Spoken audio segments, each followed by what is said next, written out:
महाराणा कुंभा के पुत्र महाराणा रायमल के 13 पुत्रों में पृथ्वीराज ज्येष्ठ, जयमल द्वितीय एवं सांगा तृतीय थे।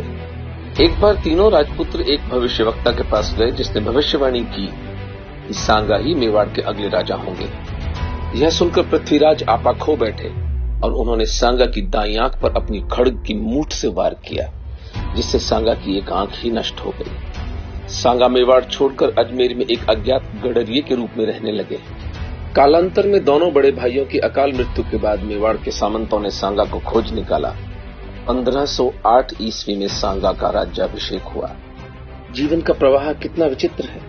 एक वीतराग सरल व्यक्ति जो इतिहास के पन्नों में कहीं खो जाने वाला था, वह मेवाड़ का प्रतापी राजा बना और उसने ही मेवाड़ के गौरव को सर्वोच्च स्थान दिलाया।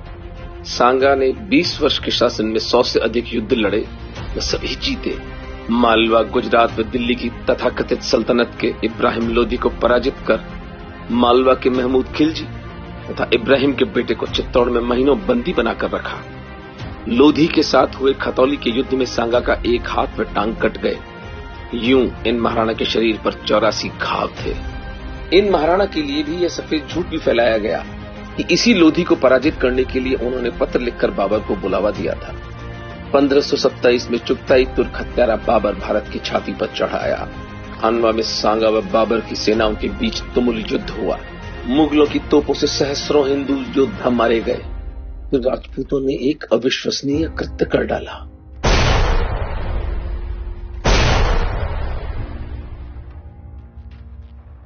मुगलों की तोपें निष्क्रिय करने के लिए राजपूतों ने तोपों में अपने सर दे दिए। यूं अपने शरीरों के परखच्चे उड़वाकर, अपने सिरों के मोल चुकाकर खानवा का युद्ध जीता गया।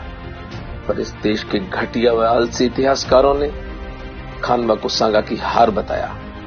1528 में बाबर ने सांगा को विष देकर उनकी हत्या करवा दी। मृत्यु भी इन महाराणा का सामना केवल छल से ही कर सकी। सांगा की हत्या सिद्ध करती है कि हिंदुओं पर मुगलों की विजय शौर्य पर नहीं, कपट के बल पर अर्जित की गई थी।